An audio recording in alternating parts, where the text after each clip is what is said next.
Quando eu vim pra cá, eu já estava... Quando eu voltei pra cá, pro Nakamura, porque eu morei aqui quando muito pequeno, e aí nós fomos pro um bairro da Pedreira, e depois eu voltei, depois de 10 anos, aí meus pais resolveram voltar pra cá, por falta de conseguir pagar um aluguel fora e tudo, e aqui um terreno já sei da família, né, nós acabamos tendo que voltar mesmo aqui pro Jardim Nakamura. Você nasceu aqui? Sim. Não, nasci na Pedreira. Na época eu estava na Pedreira, mas vim pra cá com 13 anos de idade. Na verdade, esse terreno é da minha família desde 72, desde 1972. Meus pais moraram aqui, minha mãe cresceu aqui, meus pais se conheceram aqui, tudo, porém, eles saíram assim que se casaram, depois de uns 6 anos, eles saíram, foram morar nesse bairro Pedreira, foram pagar e pagaram aluguel, não deram conta de pagar aluguel, e aí voltaram pra cá e construíram uma outra casa que dá pra eles morarem também. Enquanto vocês estavam morando de aluguel lá, quem é que morava aqui? Minha avó continuava morando aqui. Meus avós, minha família, toda continuava morando aqui. A gente tinha o costume de vir pra cá toda semana, visitar Natal, Páscoa, tudo junto. Aí depois que meu avô faleceu, minha avó também não conseguiu muito dar conta do recado das filhas e tudo, aí minha mãe também veio pra ajudar. Já era uma casa de axé aqui? Já era, na verdade, assim, minha avó e meu avô, eles sempre praticaram benzimento, sempre benzeram. Então, assim, falar... hoje em dia a gente fala casa de axé, casa de santo, não sei o quê. Antigamente era muito informal, né? Tipo, assim, as pessoas buscavam quando as crianças estavam doentes, as pessoas buscavam quando tinha uma necessidade, um certo problema que fugia do problema de saúde, que o médico não resolvia, e aí eles buscavam as pessoas, os mais velhos, que sabiam benzer, que sabiam cuidar, que às vezes passava uma farinha e resolvia, as pessoas não entendiam porque passava aquela farinha, mas vinha. E tem alguma coisa assim quando você era criança que o senhor lembra que foi marcante dessa época? O senhor já entendia? Como é que... Não, na verdade, assim, quando bem criança, eu achei interessante você falar na questão da criança, porque assim, com 7 meses de nascido, eu tive uma doença, tipo assim, até então era meningite, né? Então, assim, meningite sempre deixa sequela, sempre pode matar, né? E quem me curou mesmo, quem me curou não, quem cuidou de mim foi um preto velho, que era o preto velho da minha bisavó, que hoje em dia é um preto velho que eu ajudo a cultuar, vamos dizer assim. Que eu não larguei, mesmo sendo de candomblé, que não cultuo essa parte, mas eu continuo nesse culto, porque foi o que me... É o que me dá força dentro do sagrado, vamos dizer assim, né? Saber que essas entidades e que essas energias são capazes de fazer tanta coisa, né, por nós. Mas o senhor entendia quando era criança? Não, nem sabia nem o que era. Cabeça, né? Não sabia nem o que era. Eu acho que é bem o que acontece, na verdade, com o meu filho, que eu tenho um filho, né? Filho meu mesmo de sangue, e você vai fazendo pelo impulso, né? Pelo impulso, por acreditar, por entender minimamente que aquele momento não é a figura que está ali, não é a pessoa que está incorporada, é uma outra energia, mas aquela energia vai te ajudar e aquela energia cura mesmo e tira o que tivesse. Acho que você vai levando, quando criança você vai levando. Só que a partir dos meus 5 anos de idade, eu comecei a ter visões, assim, via as coisas, e aí meu avô tinha acabado de falecer, e aí eu tinha contato com meu avô na minha escola, e aí, tipo, meu avô vinha, conversava comigo, e eu me desesperava, chorava, e aí chamavam meus pais e tal, e aí vinha pra casa, não, porque ele tá vendo, e aí nessa época, minha bisavó tinha falecido, e minha bisavó era quem sustentava, assim, espiritualmente era quem sustentava a família.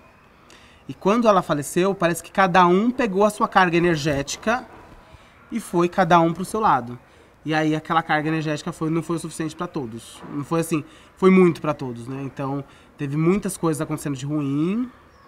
Eu com essas visões todas, vendo minha bisavó, vendo meu avô vir e mexe, via e não entendia o que era aquilo, aí gritava, desesperava, chorava. E me levaram para um centro kardecista, porque era o que a família queria condicionar, porque minha bisavó, assim, era um bandista, gostava, recebia, tinha as entidades dela, tinha os espíritos dela, tinha as coisas dela, fazia as sessões dela, né, que ela na época também não falava que era candomblé, ou que era umbanda, ou que era... não dava nome, mas dava as entidades dela, ou então dava o santo dela e fazia as coisas. Toda sexta-feira santa fazia o banho de cabeça, que hoje em dia muita gente fala que é fechamento de corpo, isso e aquilo, né? Que abre os aberés, né? As curas. Mas ninguém sabia, na verdade ela fazia simplesmente porque ela sabia, ela tinha um conhecimento. Mas ela não explicava porque como a família era muito católica, ou as pessoas não queriam se misturar, as mulheres geralmente casavam com os homens que não gostavam da religião. Meu pai mesmo é católico apostólico, era católico apostólico romano. Olha que beleza. Católico apostólico romano, e nessa coisa ele não... Mas ele participava de tudo, mesmo sem saber o que era.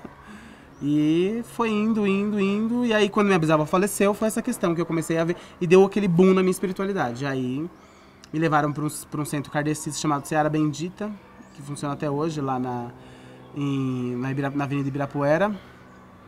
Lá eu comecei a fazer um tratamento espiritual, porque falavam que eram espíritos obsessores, que eu estava vendo, e eu deveria tomar tomar cuidado com aquilo. E eu fazendo aquele tratamento espiritual, que nunca acabava, até os meus 15 anos, 16 anos de idade, 15 anos de idade. Eu fiquei dentro de um centro kardecista, sempre estudando, sempre procurando me aprofundar. Com 13 anos de idade, já era o líder do grupo de juventude. E aí, quando foi com 15 anos, foi quando eu me afastei do kardecismo. E aí conheci a Umbanda. Foi aí que, na verdade, eu consegui entender o que era tudo aquilo. Eu fico curioso para saber como é esse momento. A gente já conversou com uma outra pessoa e teve esse momento, né, de epifania, digamos assim, de encontrar um lugar mais agradável. Mas como é que foi para o senhor sair do kardecismo? Imagino que... Como foi? Péssimo. E encontrar outra... Péssimo, desesperador. Porque assim, Desculpa, como foi? Desesperador. Porque o que eu tinha de entendimento dentro do kardecismo era que o espírito não precisava beber, o espírito não precisava fumar, o espírito não precisava de nada disso para vir em terra e para resolver tudo. Só que numa sessão de kardecismo,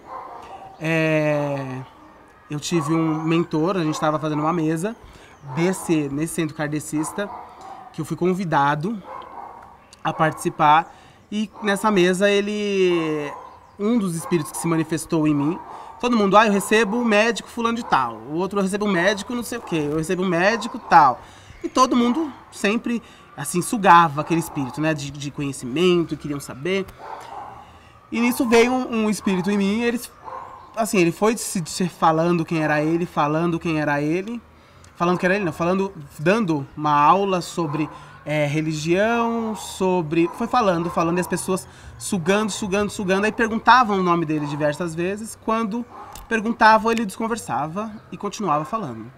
Quando chegou no final da mesa, ele pegou e falou assim, falou o nome dele completo.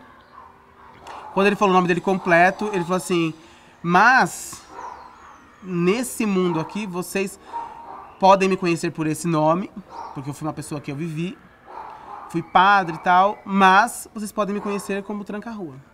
Aí foi o alarde.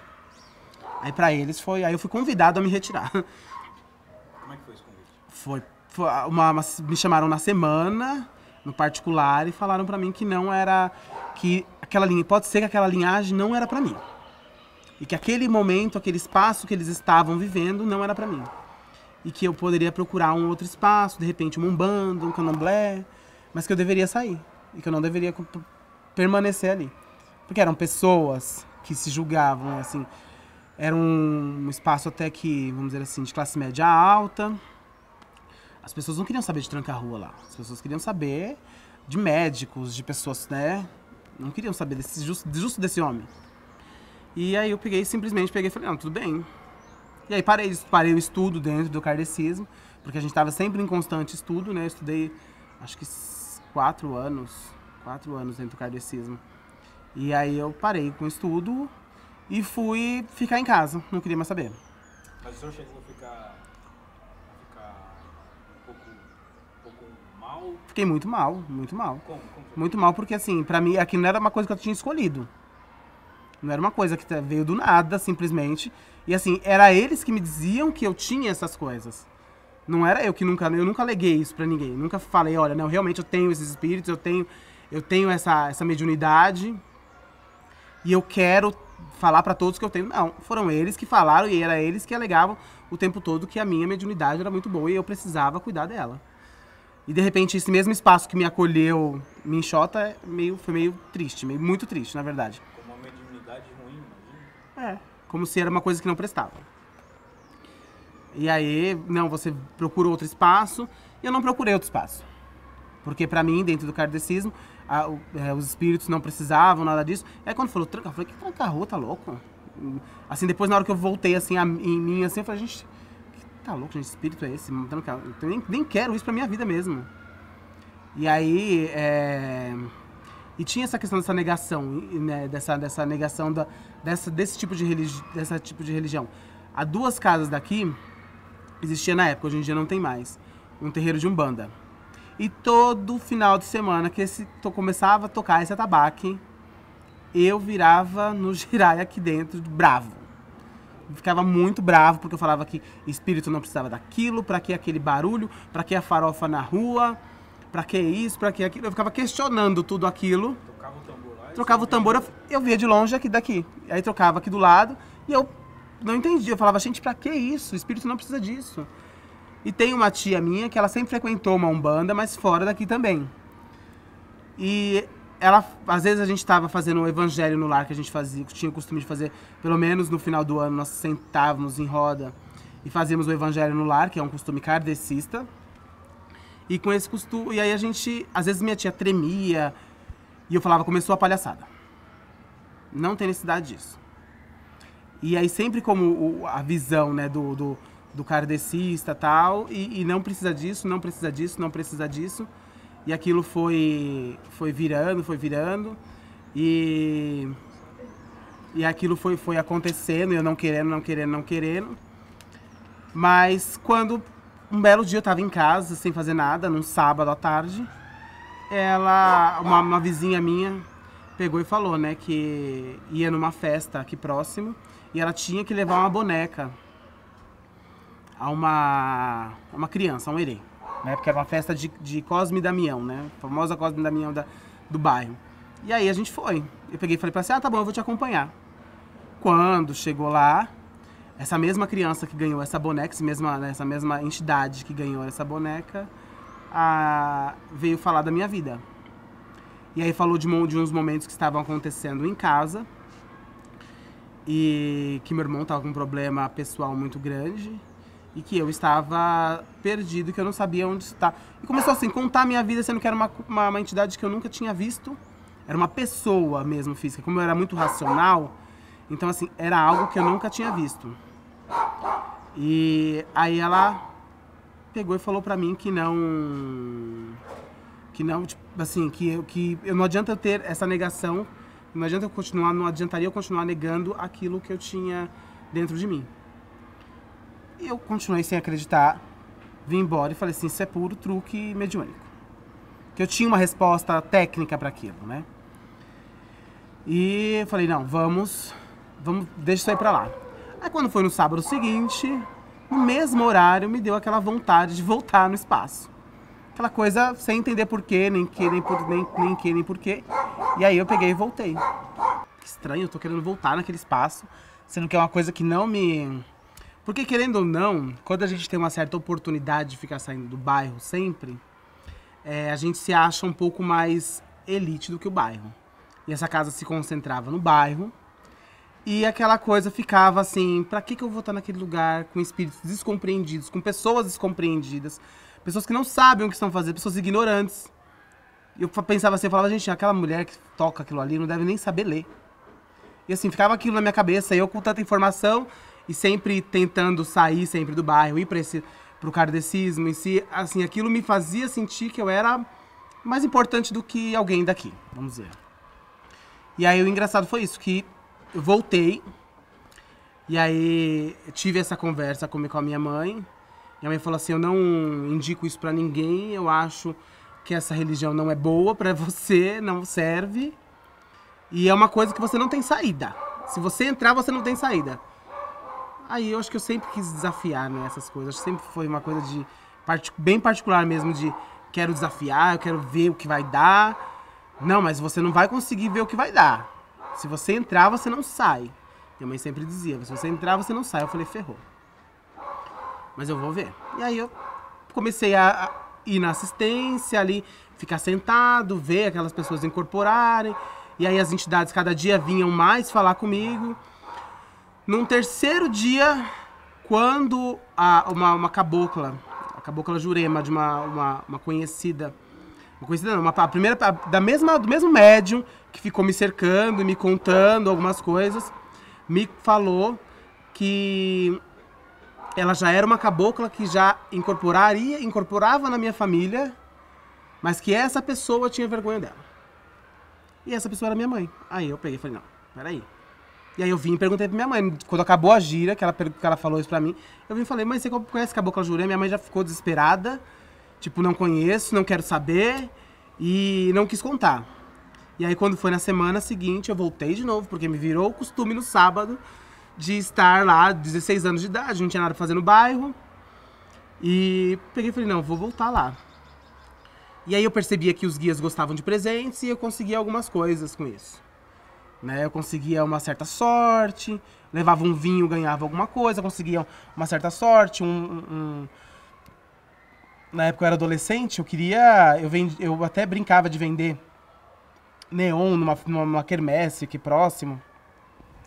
E aí eu fazia o quê? Parecia que no dia que eu levava o vinho do caboclo, eu vendia tudo e ainda ganhava mais dinheiro pra 25 de março e buscar mais e mais e mais. E aí eu falei, não, aqui então o negócio tem um segredinho aqui que eu quero descobrir o que é.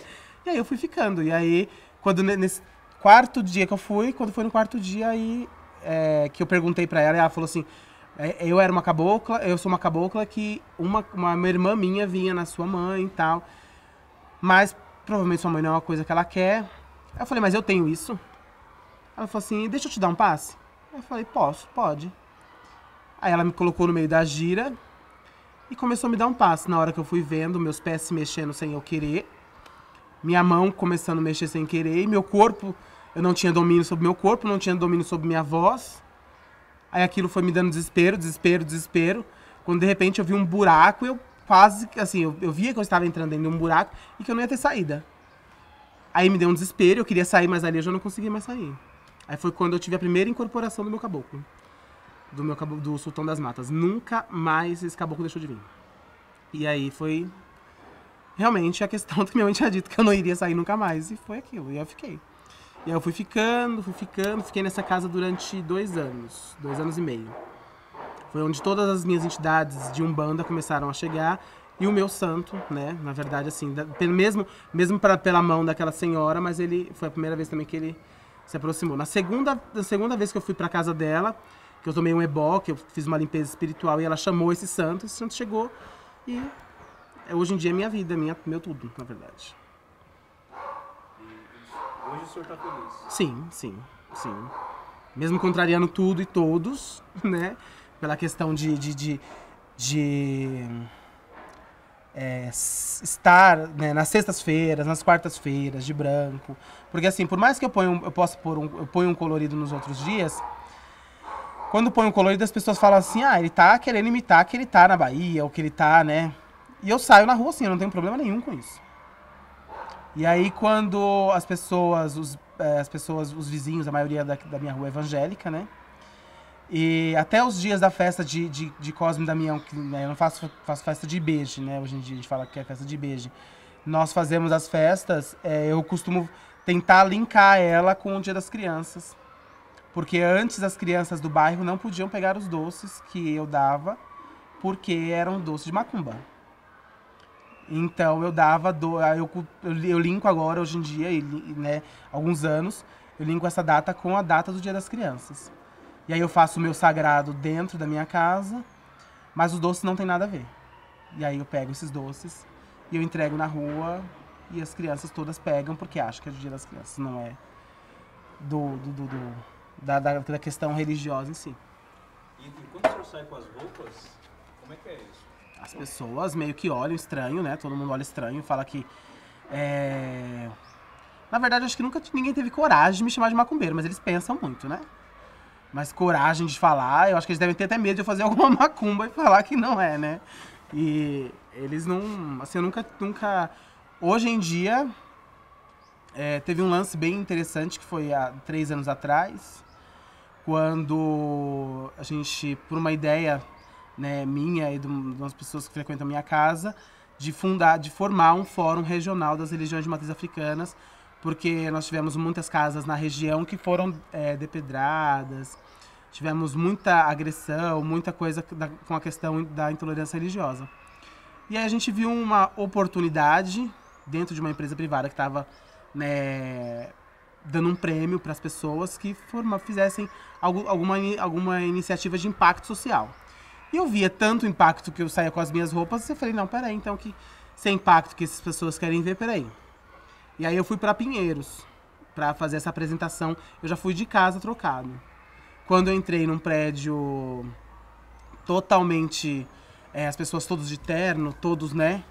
Eu entrei dessa forma, com um leque desse tamanho e uma roupa toda africana. A mulher da recepção não pediu nem meu RG para eu entrar. Ela simplesmente olhou pra minha cara e falou assim, qual andar o senhor vai?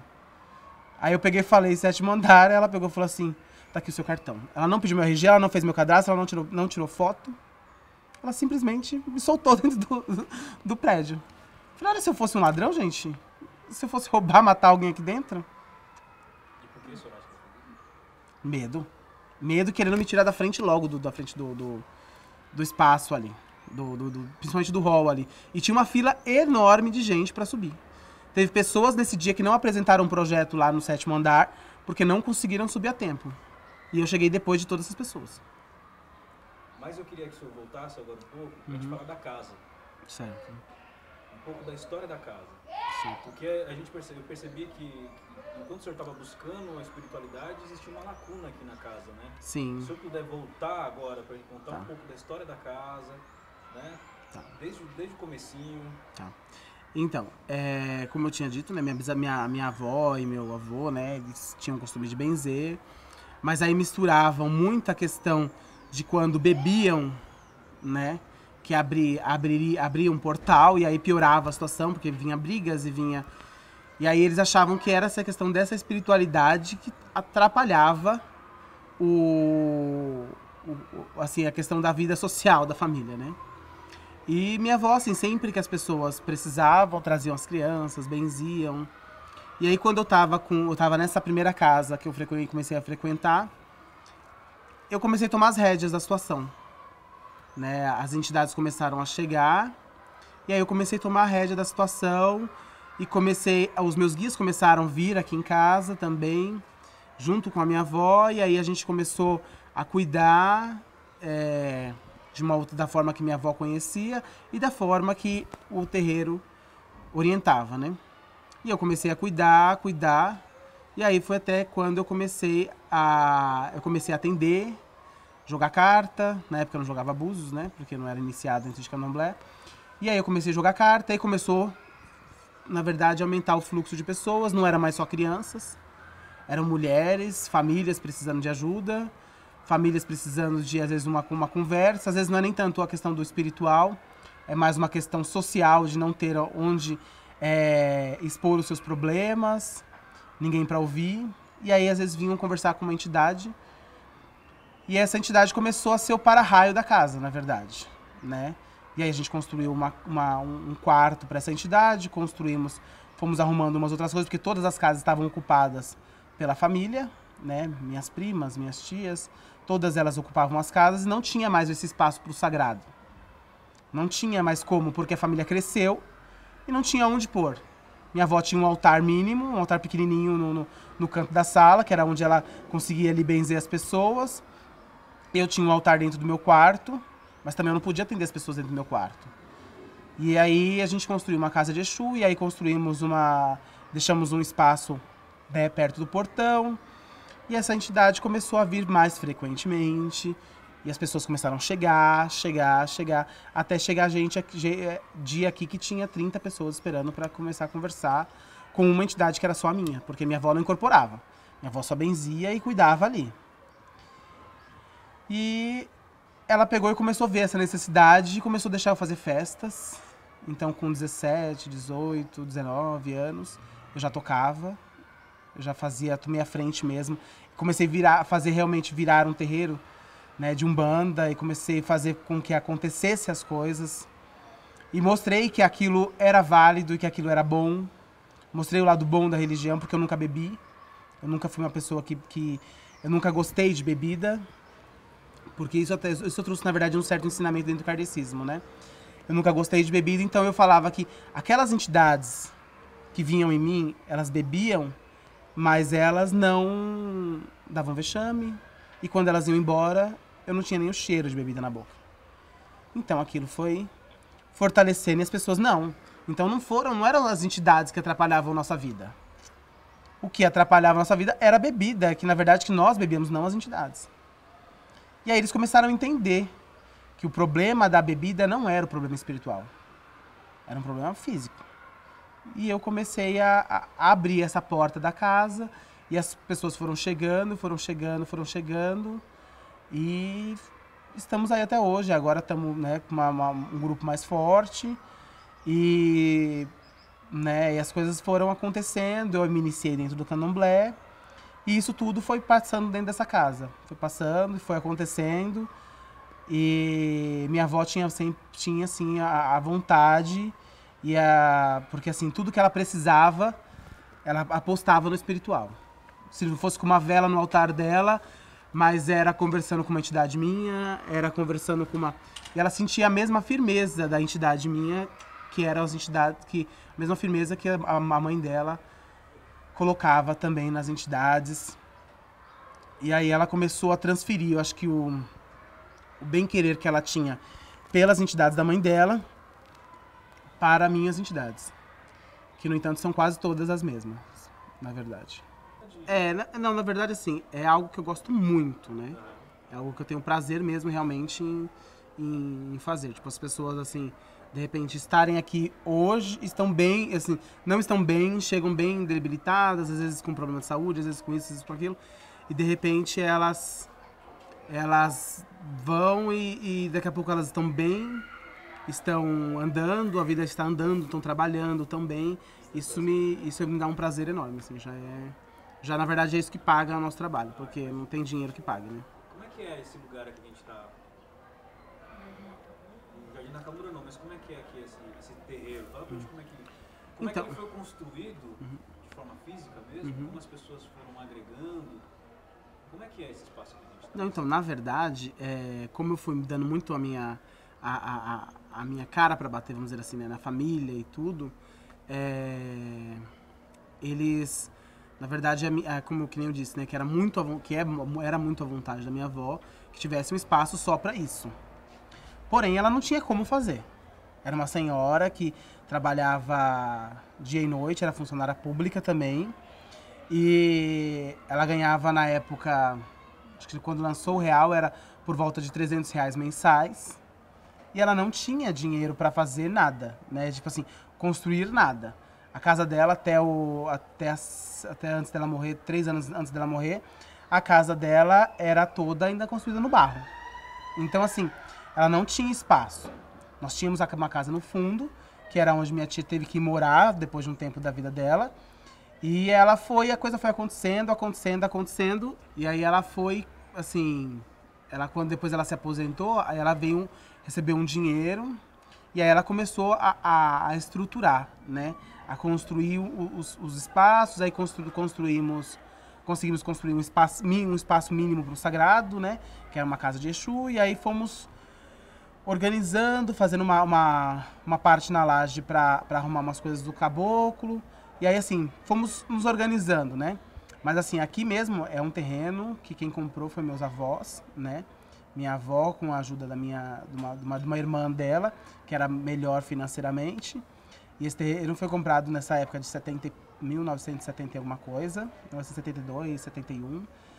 E aquilo foi só mesmo cresceu, na verdade, a gente só conseguiu mesmo colocar um espaço só para o sagrado depois que ela se aposentou e que ela conseguiu organizar minimamente a casa dela para sobrar espaços, né? E isso foi dando, porque assim, hoje em dia mora minha tia na casa, minha tia numa casa de baixo, minha outra tia com 5 filhos numa outra casa aqui no quintal, eu e meus pais numa outra casa, e tinha uma prima minha que morava numa casa que hoje em dia a gente usa para tocar e a gente usa para fazer esse espaço, que já era o espaço desde o início, desde quando começou o benzimento lá, que minha avó fazia, tudo. É o mesmo espaço, assim, o mesmo chão. E antigamente não tinha esse espaço livre porque as pessoas tinham que morar, né? Aí depois que minha avó faleceu, minha prima foi morar com a mãe dela na casa da frente e nós ocupamos o espaço do fundo, que é muito natural para nós, né? Assim, de periferia, né? Que os terreiros sempre estiveram nos fundos da casa, né? Sempre foram a questão do estar escondido no fundo mesmo, né? De na frente ter uma casa de moradia comum, para as pessoas conseguirem sobreviver, mas sem saber, né? O que era aquilo, para não ter problema com polícia, não ter problema com... Porque, assim, até alguns anos atrás a gente tinha problema até com polícia, do horário que a gente tocava, né? Já chamaram polícia muitas vezes no bairro, em dias de festas aqui, falando de que o barulho do tabaco estaria atrapalhando. Mas minha família inteira sempre gostou muito de participar. Sempre esteve muito presente nas festas, nos toques. Sempre foi uma necessidade da família cultuar e cuidar dessa parte espiritual, né? Eu acho que é bem isso mesmo. Acho que é bem isso. Quantas pessoas moram aqui? Vamos ver. 5 filhos, 7. 10, 12, 13, 14, 15, 16. 17 pessoas. 17 pessoas que moram aqui, dormem aqui, mas que frequentam, aí vai muito mais. Porque nós temos os amigos das pessoas que moram, né? Que costumam frequentar, mesmo não sendo da religião. E aí nos dias de atendimento, aí é um dia que a coisa bomba mesmo, e aí é muito mais gente. São 17 pessoas que moram, todos da família. Todos da família. Nós nunca tivemos a intenção de construir nada no quintal para ser alugado. Porque minha avó gostava de ter privacidade e nós, assim, a gente nunca quis envolver a família com... Mesmo porque a família já ocupa todos os espaços, não tinha nem como alugar, né? Não tinha espaço para alugar, então... Mas minha avó nunca teve essa intenção de construir uma casa somente para locação. Não, isso não. O terreiro aqui acompanhou o crescimento do bairro, né? Foi. Como é que foi isso? O senhor já chegou a falar um pouco de como foi, como se deu? Mas... foi bem assim, na verdade, assim, foi conforme as coisas foram acontecendo tanto no bairro, né? Na verdade, assim, acompanhou o meu crescimento espiritual, vamos dizer assim, né? Porque já era para acontecer, já era para ter sido maior, já era para ter um espaço maior, mas não, conforme as coisas iam acontecendo, as pessoas foram desgostando, muita gente da família que era da religião mesmo foi se afastando e foi deixando as coisas mais pro meu lado, mais comigo, mais sobre minha responsabilidade, né? Então, eu fui dependendo das minhas necessidades espirituais, da minha forma de cultuar, né? Então, conforme eu fui crescendo e fui tendo uma necessidade de ter um quarto a mais além do quarto de Exu. Então, precisamos ocupar uma casa. Aí, agora não conseguimos também, não é o suficiente para nós onde nós estamos, né? Porque agora já são 12 ou 13 filhos de santo que frequentam realmente assiduamente a casa. Não, 10, 12 filhos de santo que frequentam assiduamente a casa. E não cabe mais também nesse espaço. E aí vem a necessidade de um espaço maior também. Isso vai, né, que só tende a crescer mais e mais e mais. Nós temos, acho que, do bairro mesmo, acho que só tem 2 ou 3 pessoas na casa. Não, 2 não, minto. Uma família com 3 pessoas que frequentam minha casa. E aí o bairro mudou muita coisa, né? Sim, sim, sim. E aí como é que foi isso? A casa mudou junto com o bairro? Teve que mudar por causa do bairro? Como é que foi? Não, eu acho que na verdade as pessoas ao redor se adaptaram, né? E o bairro foi crescendo, as coisas foram acontecendo. Até essa questão do bairro estar maior e ter um espaço ter tido uma necessidade até mesmo porque assim, como eu trabalho no próprio bairro, né? Eu moro, trabalho, faço tudo no próprio bairro. Então, a escola foi crescendo, também teve necessidade de aumento de turno. Aí surgiu essa vaga para mim trabalhar dentro do bairro, porque senão eu teria que trabalhar fora, né? Mais distante um pouco. E aí, assim, acho que a quantidade de pessoas do bairro foi aumentando. E aí isso foi facilitando as coisas para nós também. Diminuiu a estranheza, que antigamente teria... se fosse na mesma época que eu comecei que eu com 12, 13 anos, se fosse naquela época que tinha apenas um terreiro aqui nessa rua, e esse terreiro era muito mal visto, né? Eu acho que eu teria muito mais problema. Hoje em dia já não tenho esse tipo de problema. E aí o bairro cresceu, né? A cidade cresceu, a região Sim, cresceu pra sim, caramba. sim. Aí o senhor teve que adaptar alguma coisa, porque sempre nos disseram que os terreiros são muito conectados com a natureza. Sim. E aí, cada dia mais, a impressão que a gente tem é que a cidade, os bairros da periferia estão cada vez mais concretos, né? Cada vez mais cinza, né? As pessoas vão adaptando ali, vão tendo que sobreviver. Então, isso é bem, vamos dizer assim, que seria bem louco mesmo, né, essa questão, porque você... existe uma palavra em Urubá que fala assim, Koseuê, Koseorixá. Não existe folha, se não existe folha, não existe orixá. E isso a gente tem que... Isso, na verdade, assim, no lugar que nós estamos, nós ainda somos privilegiados. Porque nós temos folhas, conseguimos sair para pegar folhas, conseguimos sair para buscar o nosso sagrado. Porque hoje em dia a gente não pode falar que o nosso sagrado está aqui dentro. Porque se o sagrado é o chão batido, se o sagrado é a folha, nós não temos espaço para a árvore aqui dentro. Mas na época que meus avós vieram para cá, tinha folhas, tinha um pé de uva. Mas a família foi crescendo e foi tendo que dar espaço para a família morar, né? Mas nós temos, sim, perto daqui uma mata muito boa que nós conseguimos atingir, até mesmo com alguns problemas que tivemos com algumas invasões. E aí a gente perdeu muita folha, não tem muita folha de orixá mais, né, do culto nosso dentro dessa mata aqui próxima. Então nós temos uma mata, nós temos que ir para uma outra mata um pouco mais longe para buscar folha. Mas o cultuar mesmo o orixá numa selva de pedra, numa casa desta forma aqui, tem muita gente que faz.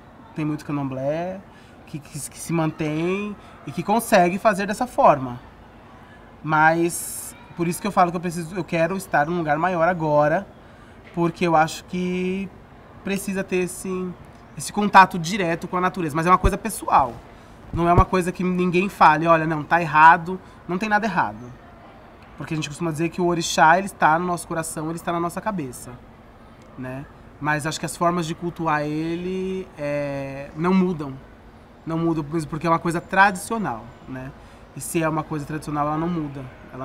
Então, assim, não adianta eu falar que eu vou cultuar, eu vou mudar agora, porque eu vou cultuar o Omolu numa casa que não é de palha, ou então num espaço que não tem uma palha. Não tem como. Então aqui, hoje em dia, dá pra fazer o que nós fazemos. Dá pra cultuar da forma que nós cultuamos. Mas eu acho que ainda há essa necessidade pessoal mesmo, de um espaço mais verde, desse contato maior com a natureza. Mas é isso. Mas a família em si, o coração em si, é um lugar que sempre cabe mais um e sempre a gente consegue acolher, que é o importante. Bom, aqui no bairro em si, aqui na minha rua, vamos dizer assim, né?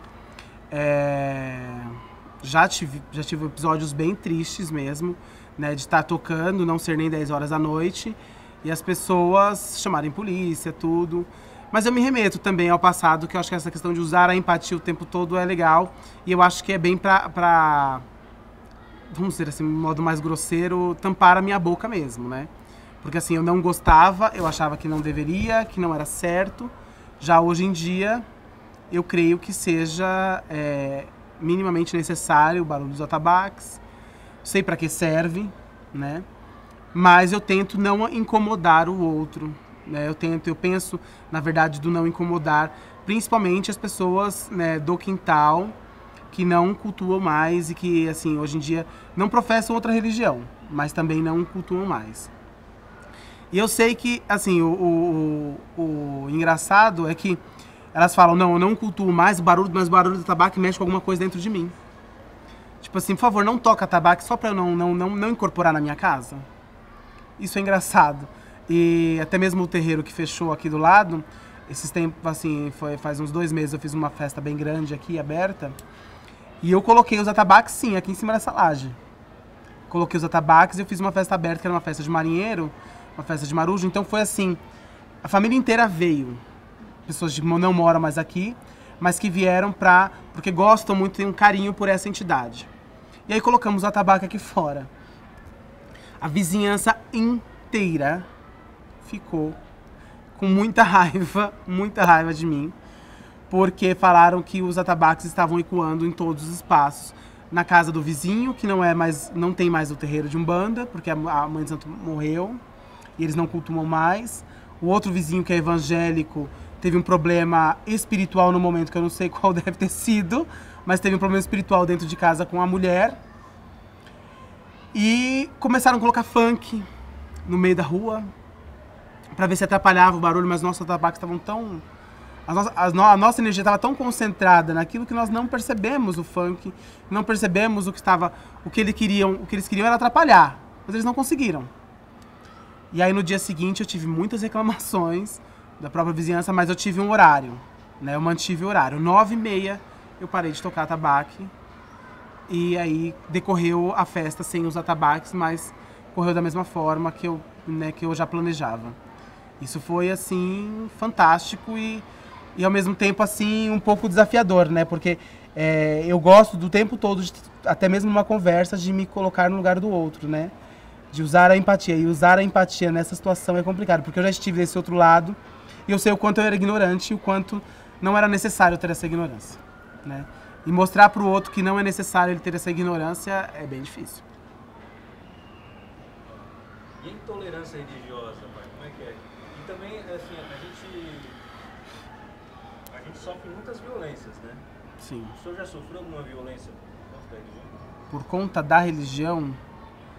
Sim, uma violência não física, né? Mas uma violência verbal, acho que, assim, na verdade, que a gente sente na pele mesmo, acho que o tempo todo, né?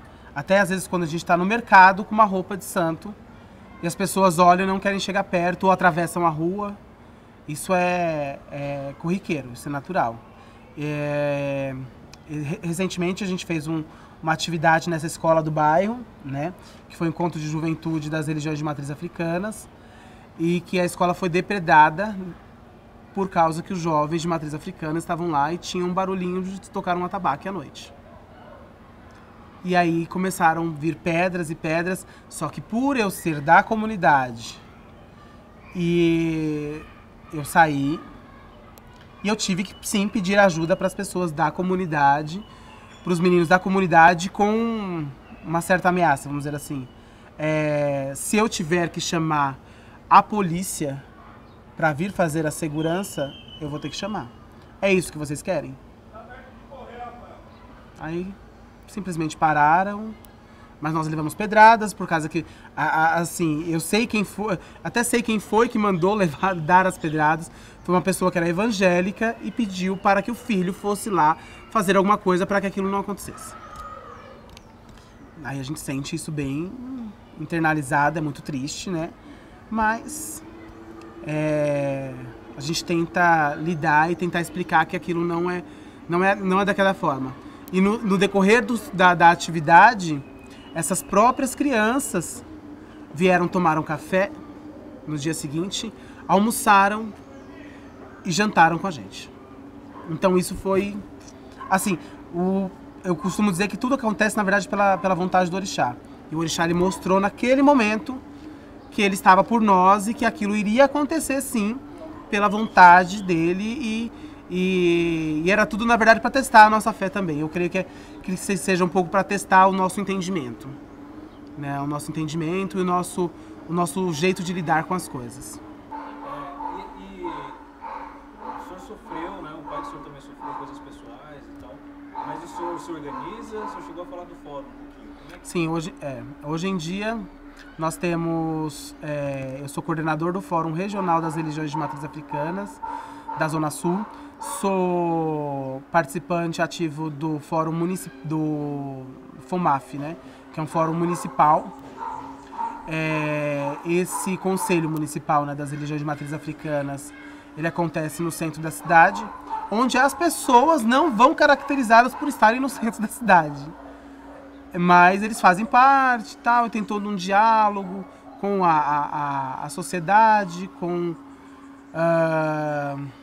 as coisas que vão acontecer, mas na verdade mesmo só pega mesmo, só engrena mesmo as coisas perto de novembro, quando nós temos a consciência negra, né? E aí as pessoas acham que a gente é folclore. E aí eles acham bonito colocar a gente numa escola, procuram a gente para colocar a gente numa escola, para colocar a gente para conversar com pessoas. Aí eles acham bonito porque acham que é folclore, né? Então eles não... E como vocês trabalham no resto do ano para organizar? Então, nós na verdade, assim, enquanto fórum regional, nós já conseguimos legalizar algumas casas, para que essas casas tivessem algum subsídio de manter a sua comunidade.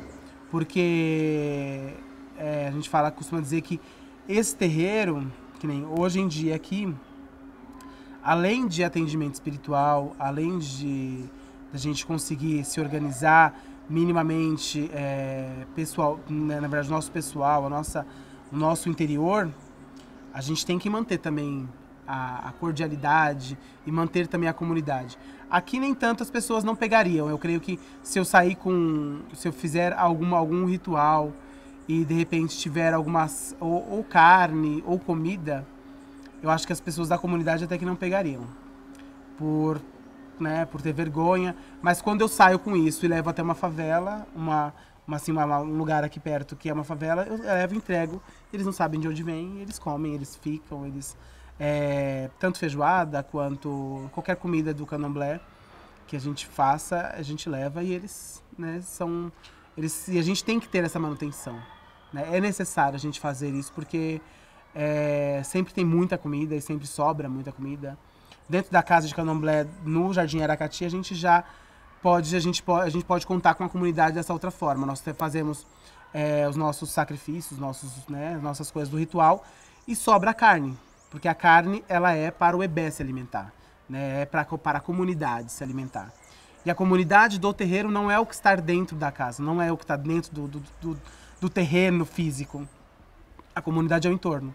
Então, nós saímos com frango, nós damos pro vizinho, saímos com algumas coisas já limpo, já cortado, já pronto, às vezes só a asinha, ou então só mesmo o peito do frango. E aí já tem uma senhora que já espera aquele peito do frango, ou aquela carne de cabrito, ou aquela carne de carneiro. E aí nós dividimos com a comunidade. Ou até mesmo os próprios filhos de santo que têm essa necessidade, por não ter condições de fazer, né, de comprar, levam essas carnes, levam essas coisas para sua casa, para o seu alimento próprio. Nossa, muito bonita essa imagem que o senhor colocou agora, que o terreiro, a comunidade do terreiro não é o terreiro em si, é uma coisa maior. Não é. É assim, é o que está em torno o tempo todo, porque a gente costuma dizer que sem a comunidade ali, até mesmo para ter esse embate, porque eu creio que todas as pessoas, todos os babalorixás e alorixás, né, os pais e mães de santo, todos eles entram nisso, entram na religião para se autoafirmar em algum momento e para ter um certo embate com a comunidade. Se autoafirmar como? Vamos dizer assim, achar o seu espaço. Porque geralmente pais e mães de santo, eles não têm uma função, vamos dizer assim, muito grande na comunidade. Porque foram pessoas que não tiveram um grande estudo, ou tiveram até mesmo, mas são raros os que conseguem ter esse grande estudo vindo de comunidade, né, sendo negro, ou tendo assim, vindo de uma comunidade muito pobre. Então não conseguiram ter estudos. Essa primeira mãe de santo mesmo, que eu desdenhava dela e que foi minha primeira mãe de santo, ela não tinha nem até a 4ª série. Mas dentro do terreiro ela tinha que ser respeitada. Ela era respeitada e é respeitada até hoje. E tem Então, assim, a gente crê que dentro da comunidade, dentro do terreiro, a pessoa acaba se encontrando, né, achando a sua vocação. Que às vezes até mais que um psicólogo, até mais que um professor. E que consegue salvar a vida, assim, diferente, como um médico, né? Eu creio que seja dessa forma e a pessoa consegue se autoafirmar, vamos dizer assim, ajudando essas pessoas todas. E eu creio que seja assim. Antes de vir morar aqui, né, eu tinha uma questão de estar aqui todo final de semana, de vir ver meus avós, né? E, na verdade, a minha relação com o bairro era bem, na verdade, assim, sair de um bairro, porque, assim, pelo menos o bairro onde a gente morava era um bairro, vamos dizer assim, um pouco mais elitizado, né? E lá a gente, quando vinha para esse espaço, já tinha uma grande descida, né, do morro, assim, vamos dizer. Então, assim, estava chegando na região menos favorecida, né? E a gente tinha esse pensamento, assim, tanto eu quanto os meus irmãos, que a gente, vamos lá visitar a avó, vamos lá visitar o pessoal, mas era um lugar que a gente não queria ficar, né? Que a gente não queria morar. E depois, com o tempo, nós viemos para morar porque não tinha outra saída, né? E eu acho que foi assim, era uma relação até que boa porque eu era pequeno, porque eu era criança, mas os meus irmãos não. Os meus irmãos. Era boa porque era pequeno? Por quê? Porque tinha campo, tinha lugar para brincar, lugar para correr, né? E já na onde eu morava não tinha.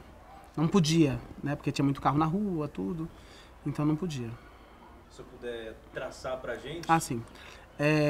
Na verdade, vamos lá, assim, a minha parte, na verdade, ancestral, né? Vamos dizer assim. Eu pego um pouco do que minha bisavó, né, Dona Maria, ela já fazia, né, enquanto orientação espiritual no geral, orientação espiritual, incorporação, e ela ela também cuidava de um povo dela, ela também tinha o pessoal dela, e depois que ela faleceu não tiveram mais nada. Depois não, tem os meus avós, né, meu avô que também incorporava, também tinha a questão do benzimento dele, mas também tinha a questão com a bebida, né? E que ele misturou muita coisa e tiveram muitos problemas, mas depois nós conseguimos cuidar, né? Minha avó também. Aí foi quando quebrou, né? Minha mãe casou com meu pai, que era muito católico, e não podia nem falar que gostava muito da religião, mesmo cuidando sem poder cuidar, né? E aí veio eu, mas da família do meu pai também tem essa questão dos meus avós também saberem, mexerem com a religiosidade, virem de Pernambuco, de uma família, de uma ancestralidade muito enraizada e que também não gostavam, não queriam cultuar. E que a família do meu pai até hoje nem gosta e nem, às vezes, não frequentam a minha casa por também não gostar muito da religião. Pernambuco. Meus avós, da parte do meu pai, todos, Pernambuco, cidade que era, agora, Jequié. No entanto, uma mestra que eu trabalho é uma ancestral mesmo, de sangue mesmo, da família. Mas o senhor tinha me dito, se não me engano, que o terreiro aqui tinha uma ligação com uma casa da Bahia. Sim, não, na verdade, assim, a nossa ligação, porque o que acontece? Fora essa ligação que nós temos, né, de sanguínea, né, nós temos a nossa tradição que nós vamos aprender. Então, nós aprendemos onde? A raiz do axé Ibialá, que é a raiz que eu venho, que é de onde meu pai veio, que meu pai é de santo, né? Nós somos do axé IBC Alaquetu Ogum Megegê, que é na Muritiba, Recôncavo Baiano. Então, assim, o que nós aprendemos através disso, através de lá. E essa ligação, assim, ela permeia sempre, ela mistura sempre, né? Com o que é de sangue, com o que você aprende dentro do candomblé, Então, às vezes a gente fala pai, mãe, vocês ficam, às vezes, nossa, mas qual pai, mãe sanguíneo? Ou então o pai de santo, e aí a gente acaba, né, meio que misturando. Mas essa nossa remanescência, né? Ilê afro-brasileiro, Airá Intilé, Axé, Airá Niobá, significa o raio que exalta o rei. Né, o final, Airá Niobá é o raio que exalta o rei. E o nome do sacerdote? Adriano, conhecido como Pai Adriano de Airá. Vou falar. Porque foi a pessoa que foi assim, eu me iniciei com uma pessoa e hoje em dia eu dou continuidade das minhas coisas com outra pessoa. E aí que eu acho que é até bom, é até bem interessante. Depois tem todo um corte, né? Tem, tá. Eu acho que é bem interessante essa parte, porque quando eu estava na Umbanda, né? Assim, comecei na Umbanda lá com a minha primeira mãe de santo, e aí conheci as pessoas de Candomblé e vi a necessidade que eu tinha de estar permeando entrando nessa parte religiosa. Foi uma necessidade interna, né? Mesmo porque dentro da Umbanda falavam que eu não precisava fazer santo, que eu não precisava raspar. Eu tive uma vivência de uma promessa a ser paga pela minha mãe na praia. E nesse momento foi, na verdade, a primeira vez que eu bolei. Numa entrega de Iemanjá, no final de ano, como nós temos na Praia Grande, que a maioria dos terreiros vão até lá para fazer essa oferenda a Iemanjá. Eu fui com um terreiro de Umbanda, que minha tia fazia parte, junto com a minha mãe, pagar essa promessa. E minha mãe tinha feito essa promessa com 12 anos de idade e até os seus 40 e poucos não tinha pago. E aí nós fomos levar esse vestido e levar essa oferenda para Iemanjá. E nesse momento de entregar essa oferenda, eu bolei que seria o repouso, né? É o cair sem conseguir, cair e não ter força para levantar, não ouvir nada e ficar assim totalmente... Mas eu estava num lugar que eu não poderia ter acontecido aquilo, porque não tinha nem pessoas que saberiam que era aquilo dentro do Candomblé. E daí eu procurei uma casa de Candomblé, que no caso foi Marquinhos de Logum Edé quem me iniciou. Esse Marquinhos de Logum Edé é filho de santo de Pai Muxalá, que é hoje em dia onde eu continuo. Eu fui iniciado no fundo de uma garagem. No fundo de uma garagem foi montado um quarto de santo. E a minha saída foi dentro dessa garagem. Onde não tinha mato, onde não tinha chamado Jardim Guarujá, que é aqui próximo. E eu fui iniciado por esse homem. Foi ele que, na verdade, deu a partida para mim, né? Mas que, em certo momento, não se deu... Eu não consegui dar continuidade nas coisas com ele, por ter essa necessidade que hoje em dia eu também tenho de estar num lugar mais próximo da natureza, né? E de achar que as coisas são mais certas dessa forma. Mas da maneira que eu fui iniciado, não tenha sido errado. Mas depois, mais pra frente, eu fui ver que era necessário ter a questão da natureza próxima. E fui iniciado. E o mais interessante é a questão de ter sido iniciado no fundo de uma casa também, de aluguel, sem as mínimas condições mesmo para ser um terreiro, que hoje em dia eu tenho como ideal, mas na época eu não tinha, nem sabia da necessidade que tinha, na verdade, porque o que acontece é isso. Às vezes nós entramos por uma necessidade pessoal ou por um problema de saúde. E com o tempo nós vamos aprender o que é certo e o que é errado. E aí quando a gente aprende, aí vem as nossas necessidades interiores de seguir o certo, né? De procurar o certo, pelo menos para nós, né? A nossa verdade. E aí foi quando eu fui para casa de Pai Muxalá. Que história interessante, hein? Nossa, essa parte ficou bem legal mesmo. Apesar de ser quarta-feira, né? E poderia ser uma cantiga de Xangô, mas eu prefiro que seja uma cantiga do Oxalá, que é o que me remete o tempo todo, que é a cominheira da minha casa, que é o que me remete enquanto ancestral também. Onissaure, Aum Laxé, Onissaure, Oberi, Oma. Saul, Axéu. Onissaure, Aum, Laxé. Onissaure, Oberi, Oma. Aum, Laxéu. É isso. É uma cantiga, é uma cantiga de Exu. Pode ser também para, né, na verdade assim, me remeter um pouco também ao que eu mais cultuo, vamos dizer assim, porque dentro do Candomblé tudo a gente cultua Exu antes, né? Tudo vem Exu antes para abrir caminho, para trazer a fartura, para trazer o que é necessário, para não deixar os nossos inimigos nos pegar. Então, tem uma que é bem, que eu lembro que na verdade assim foi uma das primeiras que eu aprendi dentro da casa que eu fui iniciado. Orissa pata agonile, agonile mo forum balé. Orissa pata agonile, agonile mo forum balé. Orissa pata agonile, agonile mo forum balé. Orixá pata agonile, agonile mo forum balé. Eigbaraboa gomo jobara é bacoché. Exu maraboa gomo jobara e madeco eco eigbaraboa gomo jobara lebaré exu lona.